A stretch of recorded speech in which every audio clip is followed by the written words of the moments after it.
Saga? Saga. Saga. Hard to read. I feel like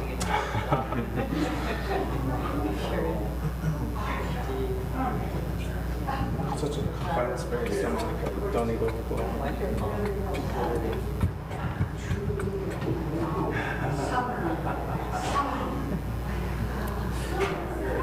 Alright, let's do Saga, ready?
Yeah.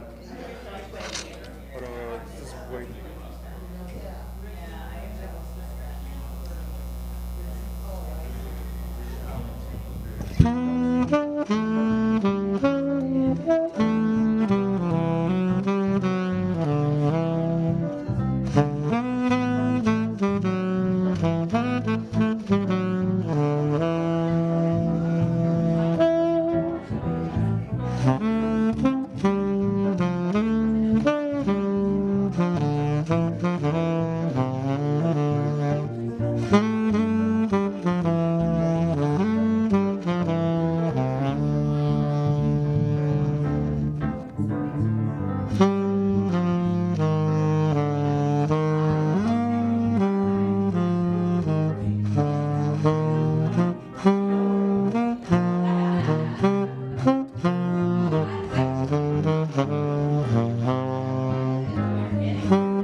Yes, you noticed something was different, didn't you? Very observant.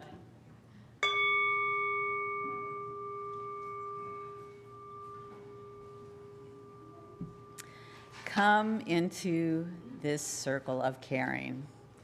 Come into a community of gentleness, of justice, and love. Come and you shall be refreshed. Let the healing power of this gathering penetrate you. Let loving kindness and joy pass through you. Let hope interfuse you. And peace be the law of your heart. In this human circle, caring is a calling. All of us are called. So come into this circle of caring. Now we will have the prelude.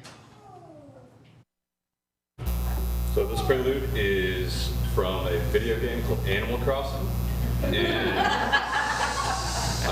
yeah, you'll hear more about that. We're from a band called Under the Deku Tree, and we play video game and anime music, funk, jazz, and rock arrangements, and for today it's mostly chill jazz. And I hope you like the KK Lassa from Animal Crossing.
Welcome to Eastrose Fellowship, Unitarian Universalist service. I am Reverend Katie Larsell, and I'm your worship leader today.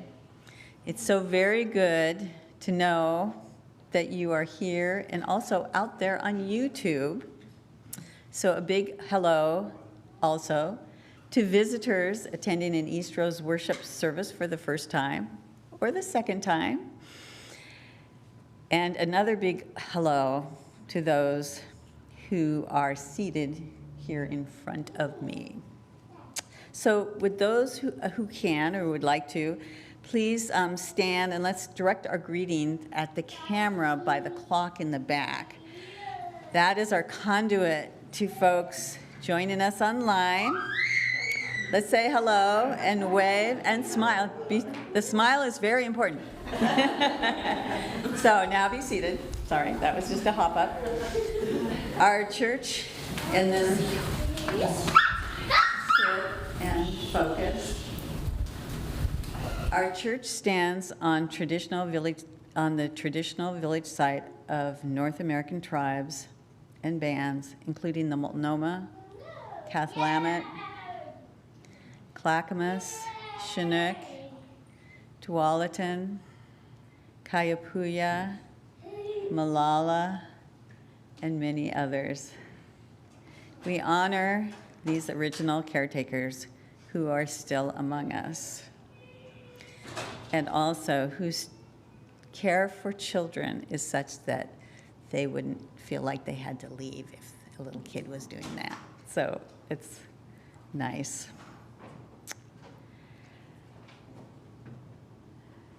Here are some quick reminders of ways to participate in the service.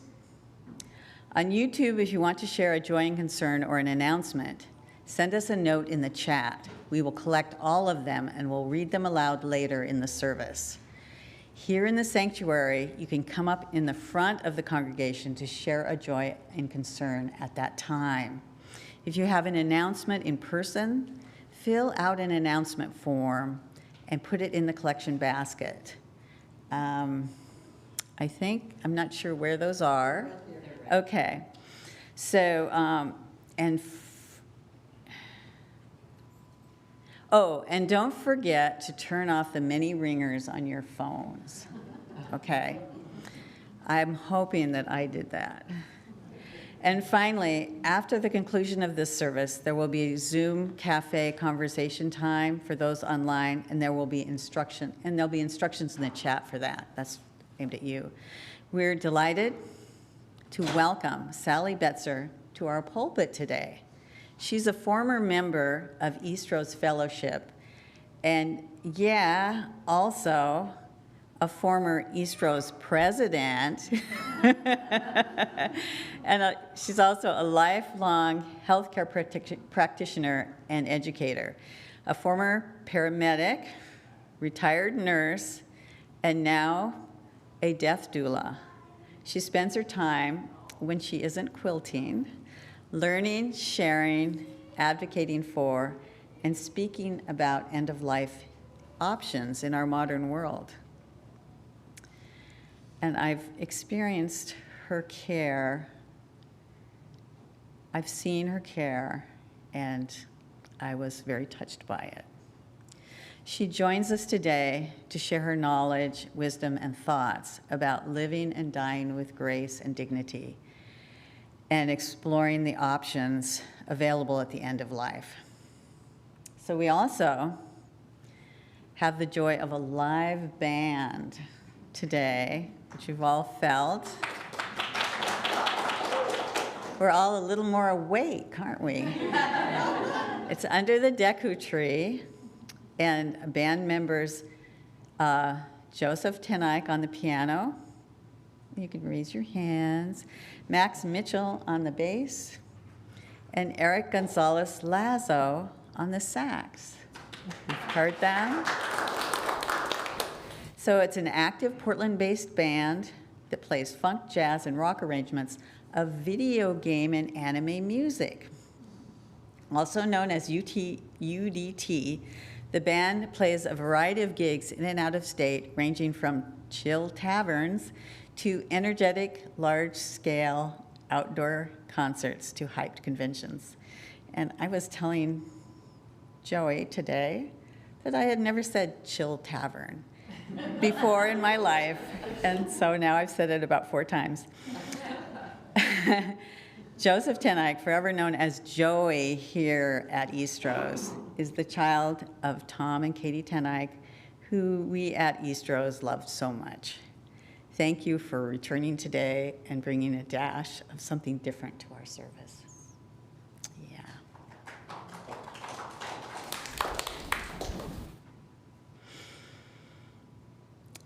If you find yourself half naked and barefoot in the frosty grass, hearing again the earth's great sonorous moan that says, "You are the air of the now and gone," that says, "All you love will turn to dust and will meet you there."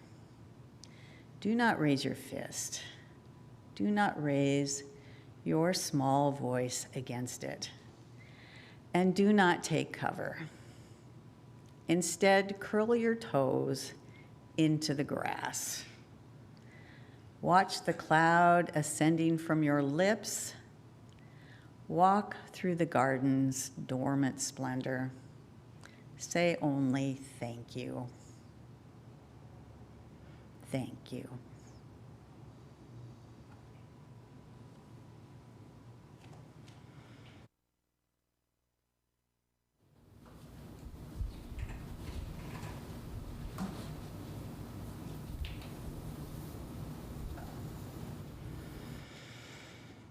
We call forth the life of our faith by igniting our chalice.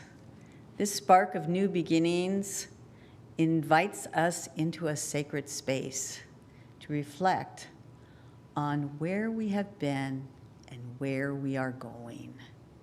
Even knowing that this particular flame will intentionally end with our ritual extinguishing, we fear not its end. For we know with brave hearts that from every ending of our lives, we are sent forth to make a new beginning. And now it's time for our opening hymn. Please stand if you are able and willing. And all the information you ever need is usually up here.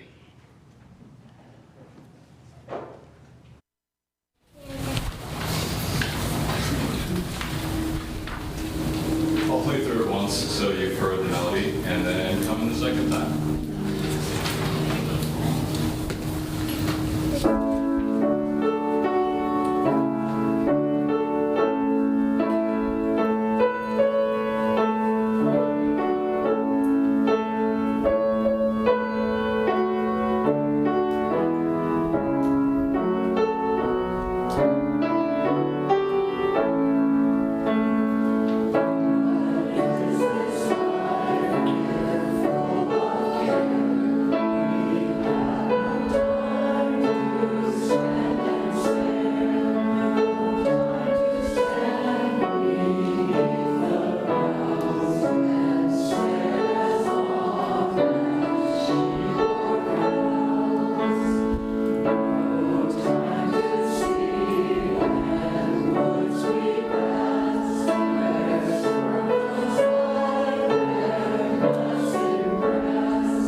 Picked that song because I remember David Maynard having us sing it one time, and we were kind of awkward about it, but it was that memory came back really strong when I saw that. So now it's time for Tara Toller to share a story with us today, The Fall of Freddie the Leaf.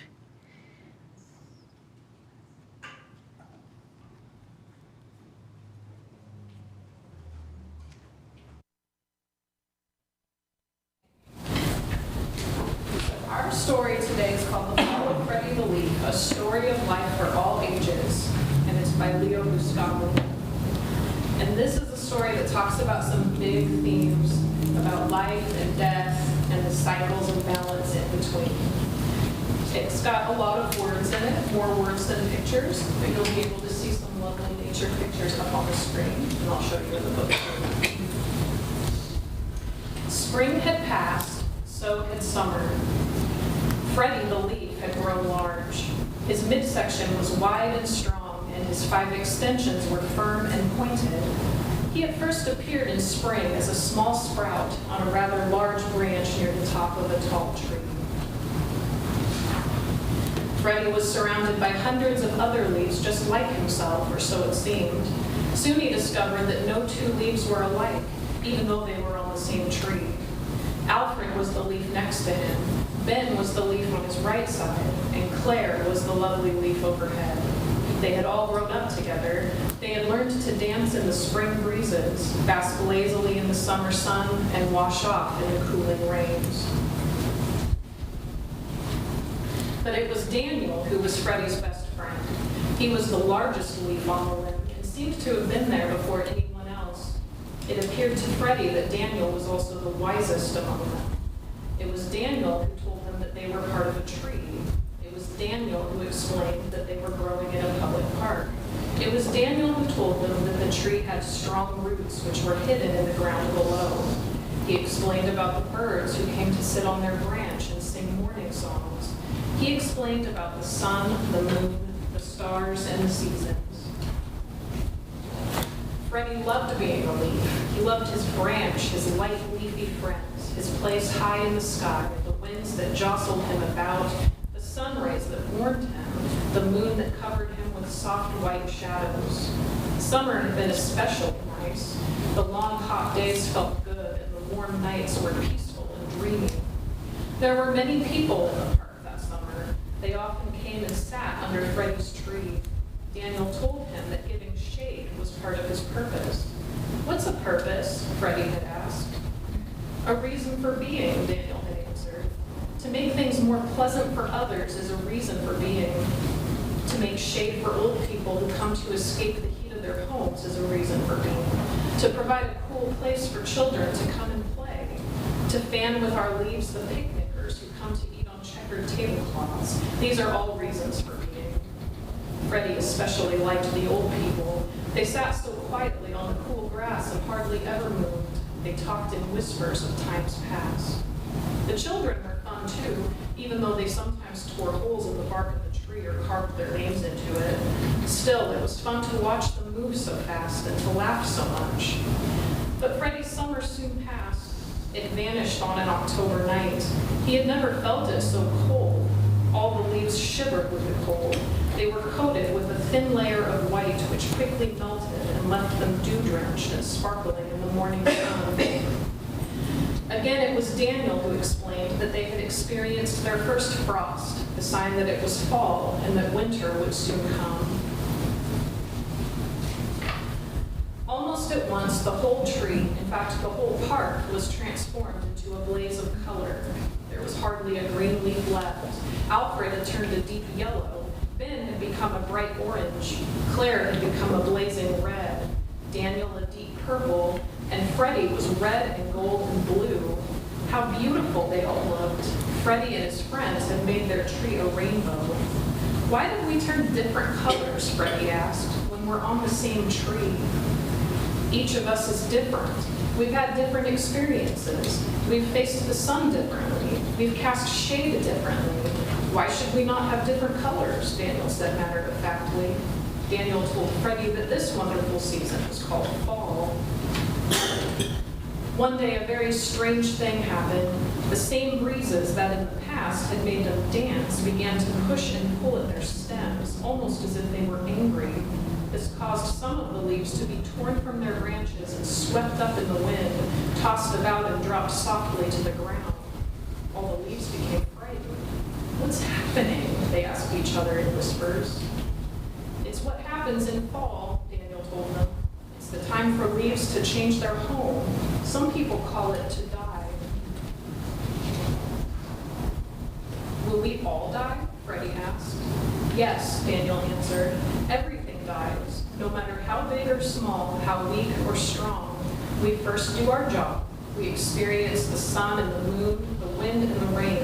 We learn to dance and to laugh, then we die. I won't die, said Freddie with determination. Will you, Daniel? Yes, answered Daniel, when it's my time. When is that? Asked Freddie. No one knows for sure, Daniel responded. Freddie noticed that the other leaves continued to fall. He thought, it must be their time. He saw that some of the leaves lashed back at the wind before they fell. Others simply let go and dropped quietly. Soon the tree was almost bare. I'm afraid to die, Freddie told Daniel. I don't know what's down there.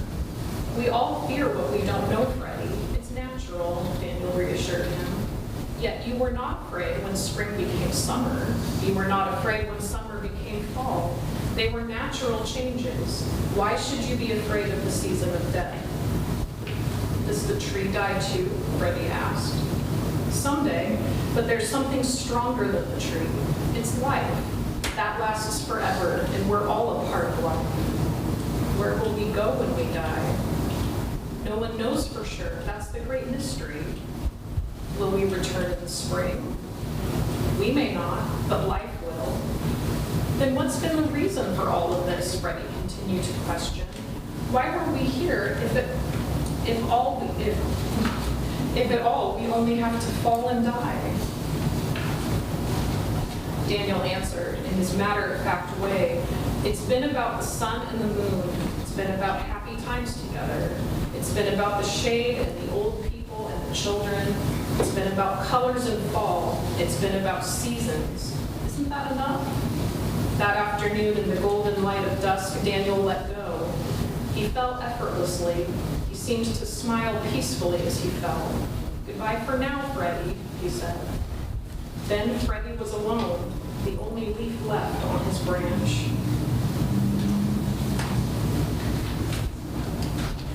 The first snow fell the following morning. It was soft, white, and gentle, but it was bitter cold. There was hardly any sun that day, and the day was very short. Freddie found himself losing his color, becoming brittle. It was constantly cold, and the snow weighed heavily upon him. At dawn, the wind came that took Freddie from his branch. It didn't hurt at all.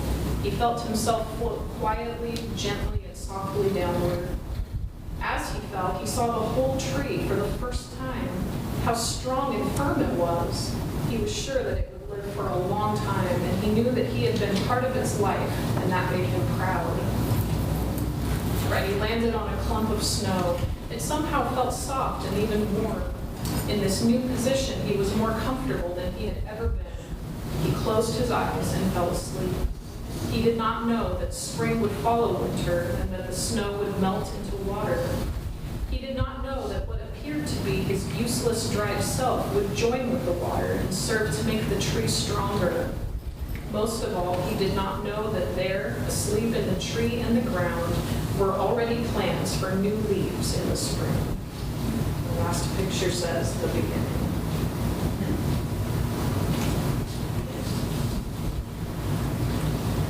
So, if you guys would like to join me in walking back to the classroom, and the people in the center join hands.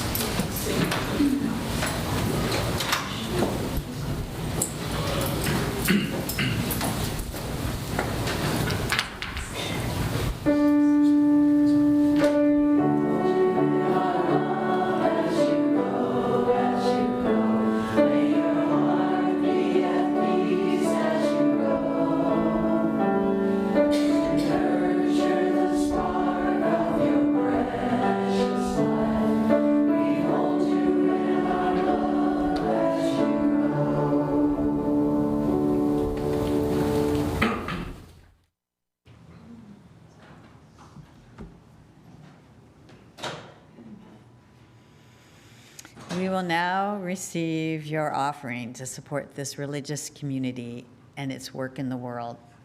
At Eastrose, we share half of our collection with a local nonprofit that helps people in our community. This July, August, and September, our partner organization is Outgrowing Hunger. They run community gardens and farms in East Multnomah County. Gardens and farms that are full of nourishing vegetables and fruits right now. Their purpose is to increase the ability of low-income people and families to grow and eat fresh food through neighborhood-based agricultural projects and community gardens. They welcome the whole community to share in creating these neighborhood gardens and farms. They want to be part of the community fabric, growing both food and relationships. For those participating online, you can find donation options on the screen and through the Eastrose website. Here in the chapel, remember you can put in announcements as the basket goes by. The gift of the congregation will now be most gratefully received.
And now let us sing our quiet song.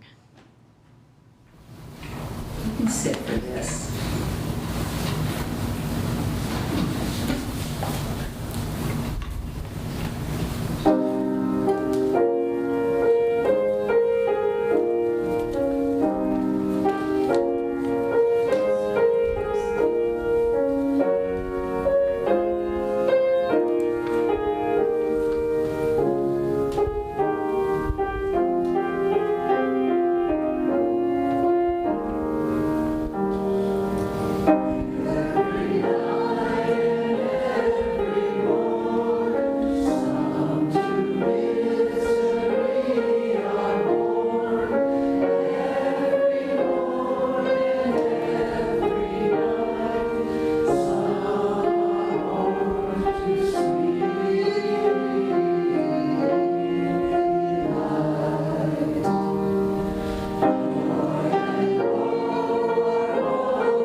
I'd like to read a poem. It was written by a friend, a wonderful woman named Skylar.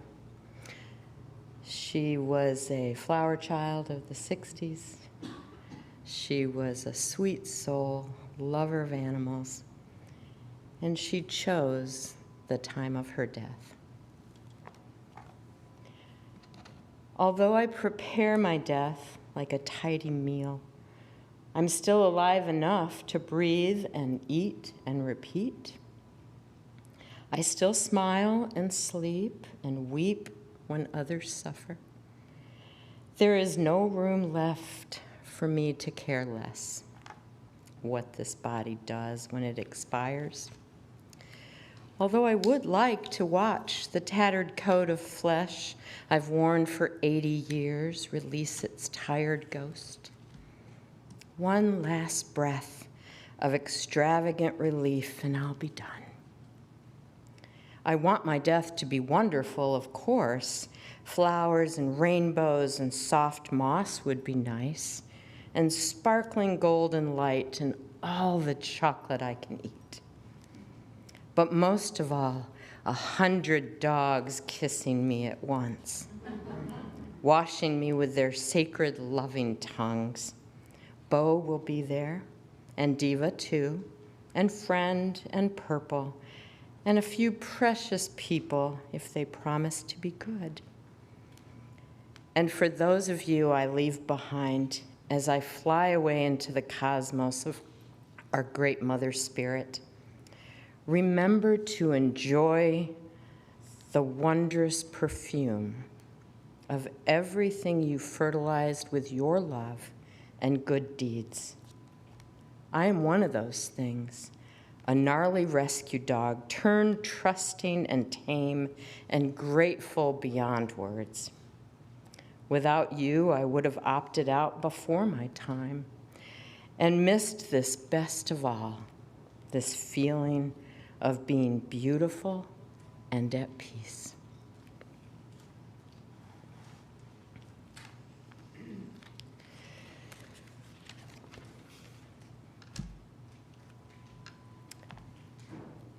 Grace and dignity, and I've changed it a bit to say death.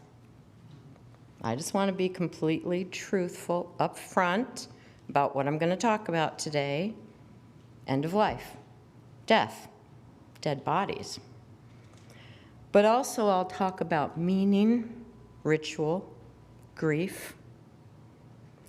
Twinges of sadness may come up during my talk, but I'll also talk about science, environmentalism, and laws as they relate to death.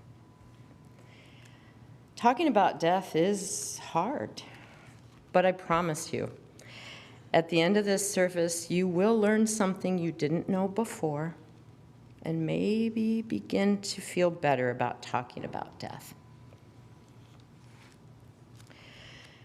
I am what you call a death midwife, a death doula, someone who feels okay talking about death, somebody who wants to impart that onto others. I'm a member at the UU congregation at Willamette Falls in Oregon City now, and I started a group there called ELM, stands for End of Life Matters. And we get together and have wine and food and talk about death. We're also a support system for each other. We perform the memorial services at church. And it is a meaningful group for me and for the congregation.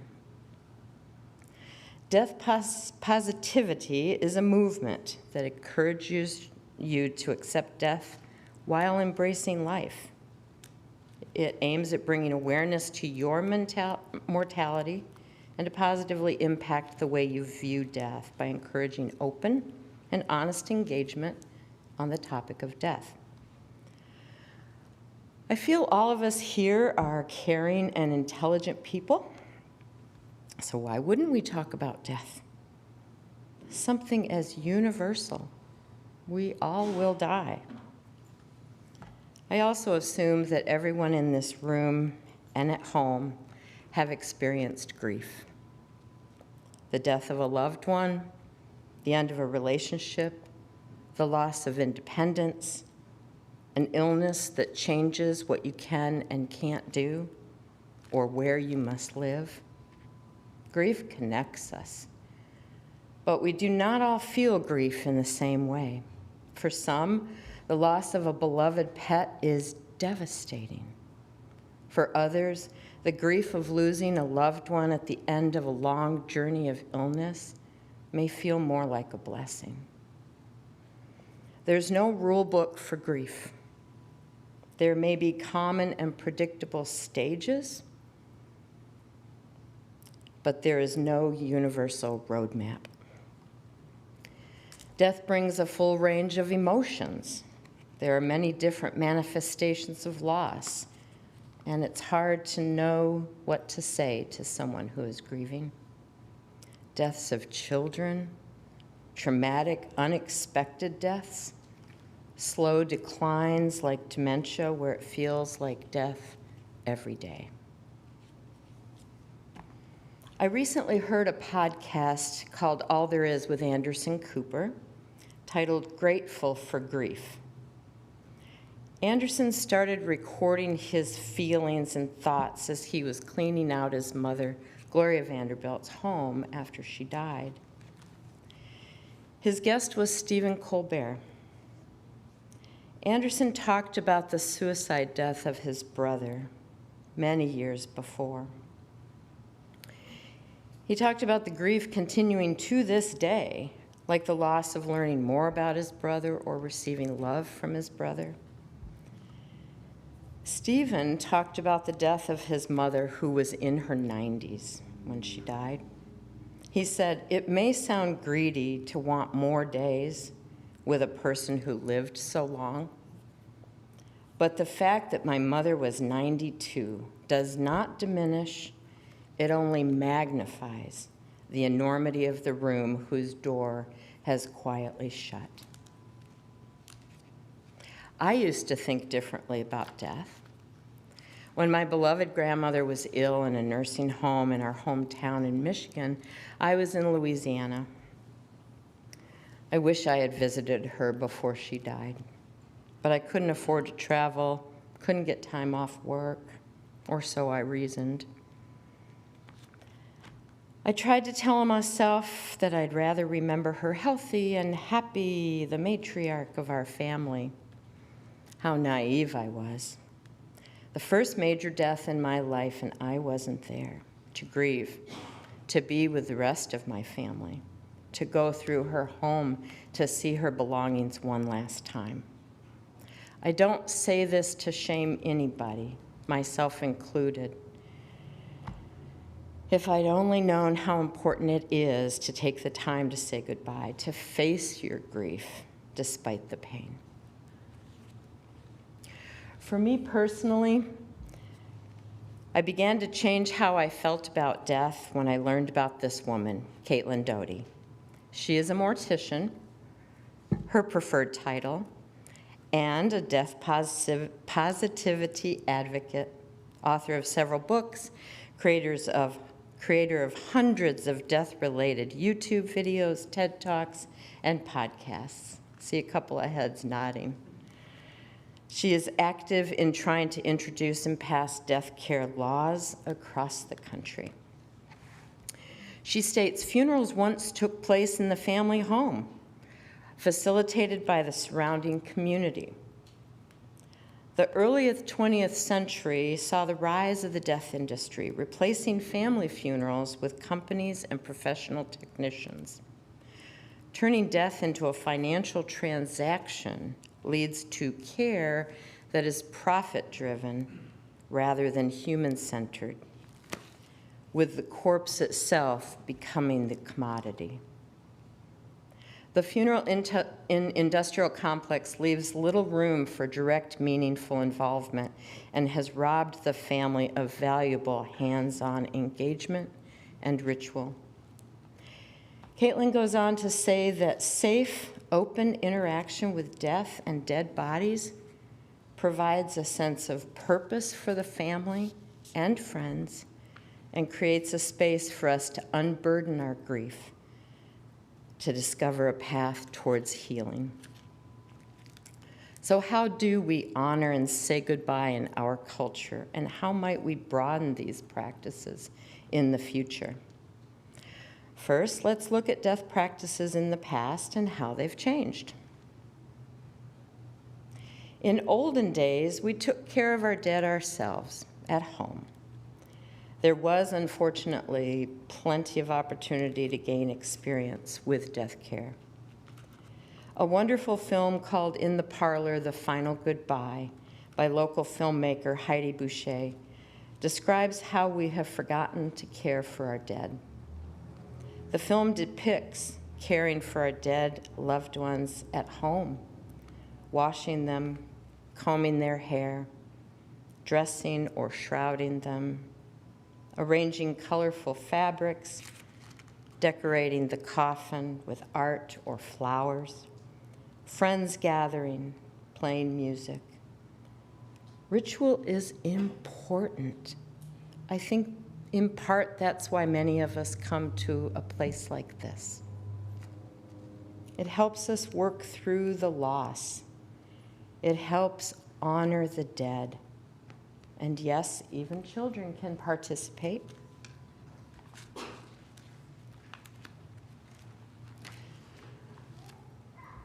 One ritual was to collect a lock of hair from the deceased.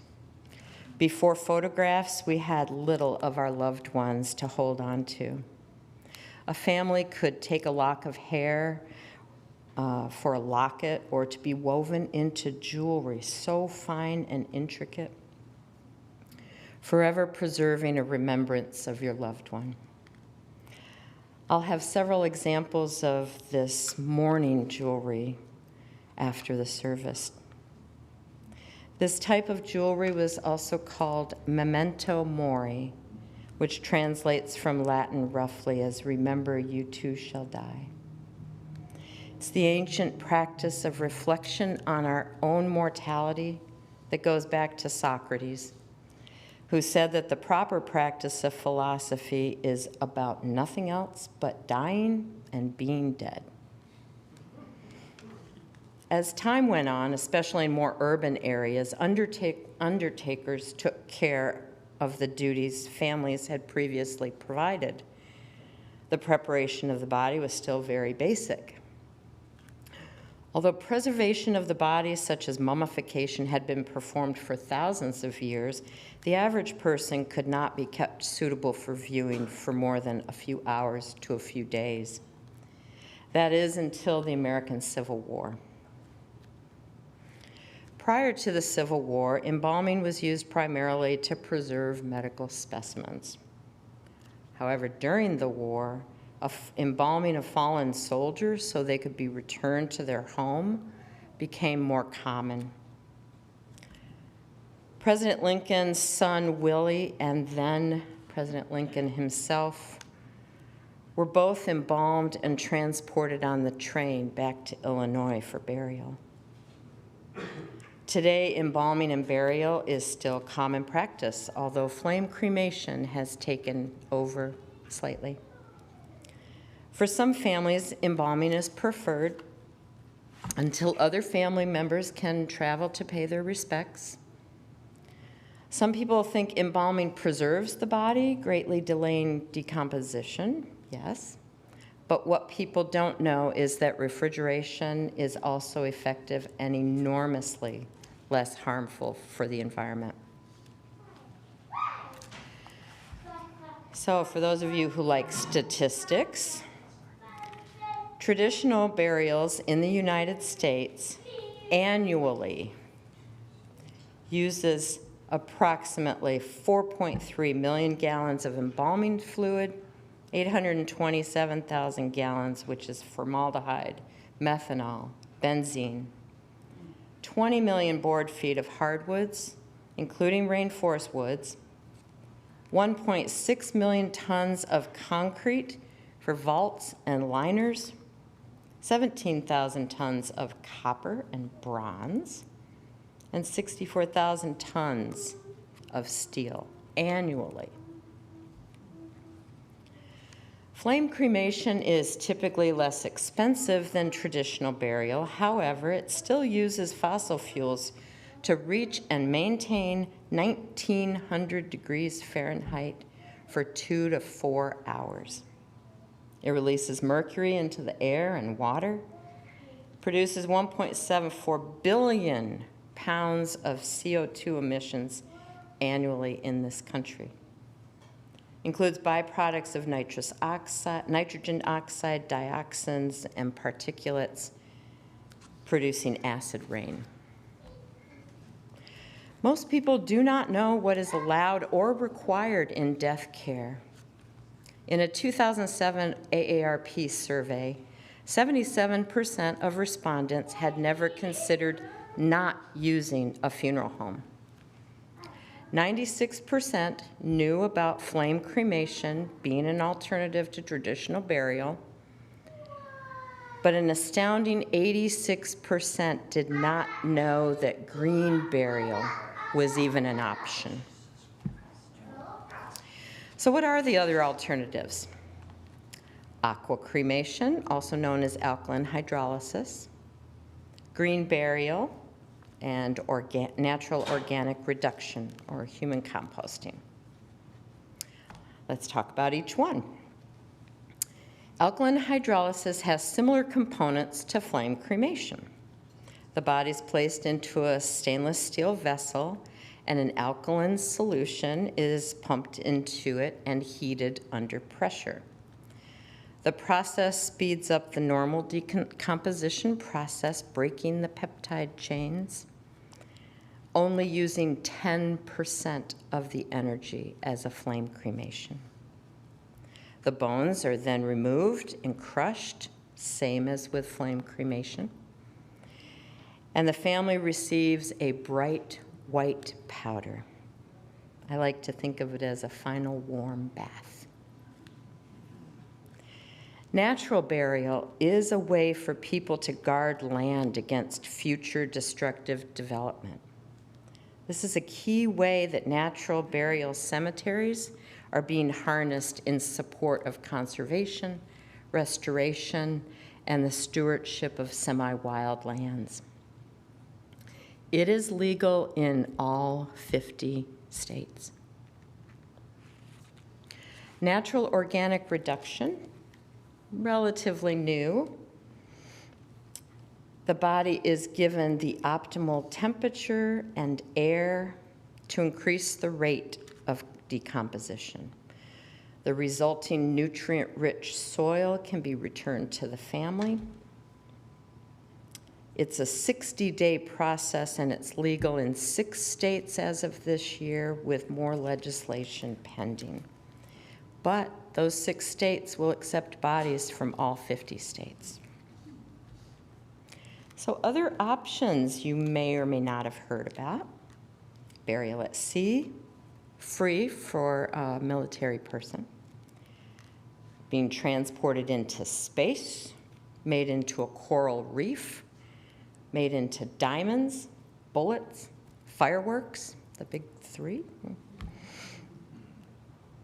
Other options are out there, and I'm sure more will be developed in the years to come.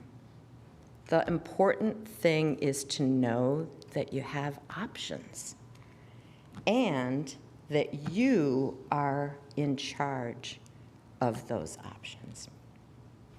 How do I know that? Due to something called the funeral rule.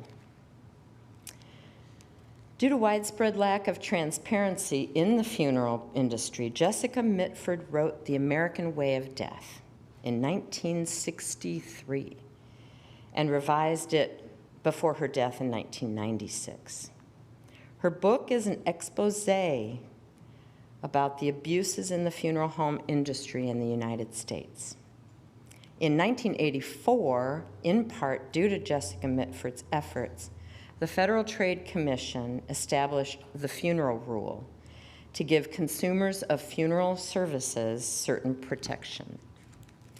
The main objection was to ensure consumers receive adequate information concerning all the goods and services they may, but are not required to, purchase from a funeral provider.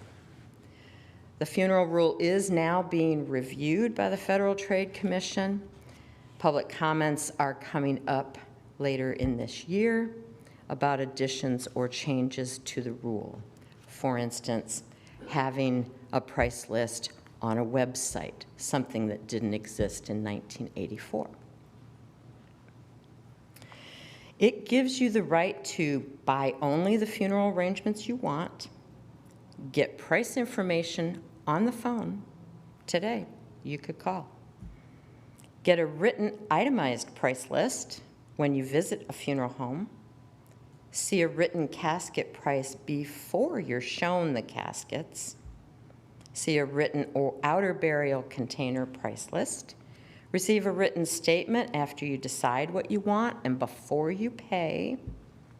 Get an explanation in the written statement from the funeral home that describes any legal cemetery or crematory requirements, which are separate from the funeral home.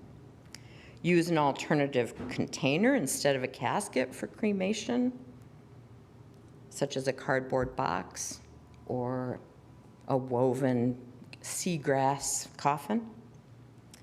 Provide the funeral home with a casket or urn you buy elsewhere, Costco, and make funeral arrangements without embalming. So, the funeral rule made death care easier to understand and helped consumers be more informed, right? Unfortunately, that's not the case. To be sure, the funeral industry has plenty of dedicated, kind, honest, and knowledgeable practitioners. I would and have used these professionals to assist me in the arrangements of a loved one's death. But there is change a-coming. More practitioners are offering alternatives to traditional burial and embalming. With the appearance of death doulas or death midwives who provide education and assist the family with providing death care, they're changing the fundamental way that we will experience death in the future. I think the most important thing to take away is that it is legal in our state for the family to handle all the arrangements.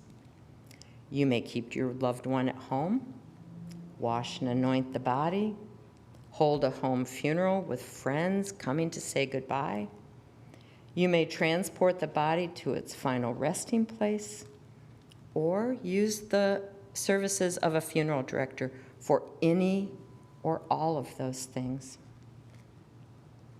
You may provide a green burial for your loved one on your own property.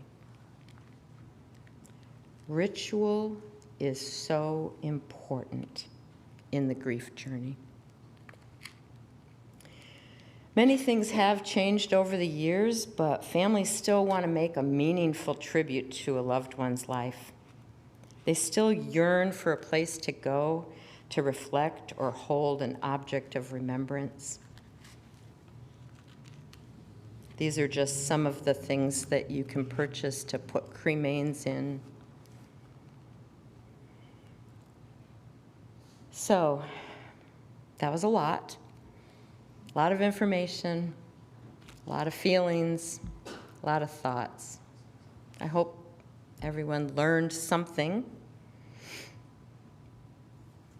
And now, if you would, please close your eyes if you'd like, and join me in a moment of quiet reflection on what you've heard and seen today.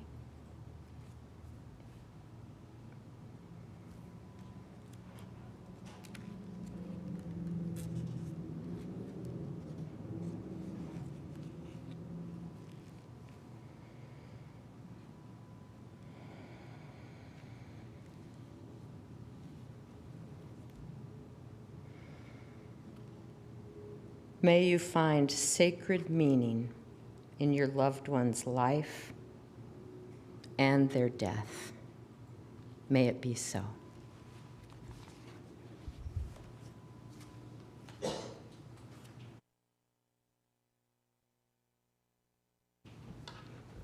Thank you, Sally. Let us sing together. Abide with me, number 101. I, Sophia,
We extinguish this chalice with care and dignity, taking full measure of the word extinguish, pausing to savor the gesture of it, the careful use of the candle snuffer, and the curl of smoke which signals the end of the flame.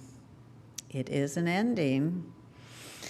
Take a breath before thinking of what comes next.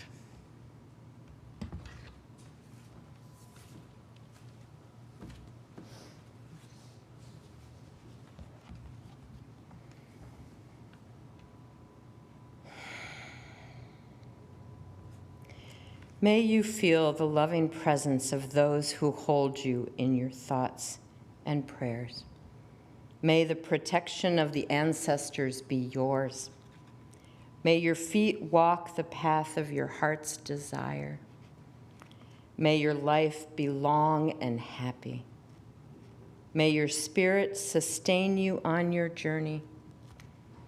May you die in peace, floating in a loving ocean of bliss.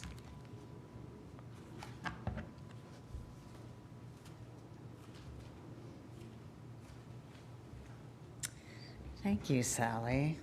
That was lovely, and I got a lot out of it. So we're doing announcements now, before the postlude, so that we can relax and really listen to the music. So I'm doing the announcements right now, and then we'll get more music from under the deku tree. Let's see, we don't have a lot of announcements, actually. Yeah, okay, well, that's actually good. So I did want to let you know that under the deco tree, our musicians today will be playing publicly at the Gresham Arts Plaza from 5:30 to 6:15 p.m. on August 14th. So you can hear them again and rather conveniently.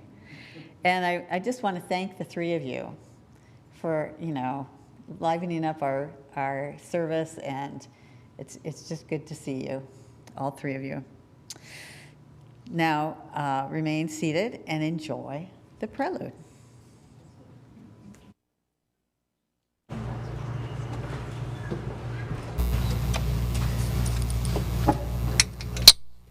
The offertory song was Lost Woods from Zelda, Legend of Zelda, the Ocarina of Time. This last one is also from Animal Crossing because we tried to pick rather chill music for church setting. A lot of our music is not chill. But I hope you enjoyed this. Welcome Horizons from Animal Crossing. Yes, Drake, because you have the two data version. Yes. Okay. 1, 3, 4.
Thank you again. This concludes our service. Folks here in the chapel can now visit with coffee and tea. Sally is going to be staying to answer questions, and she has some handouts and books that she wants to share. And folks online can join in our cafe conversations by clicking on the link in the chat, and they can ask Sally questions too, still. And I think that's it. All right. We are done.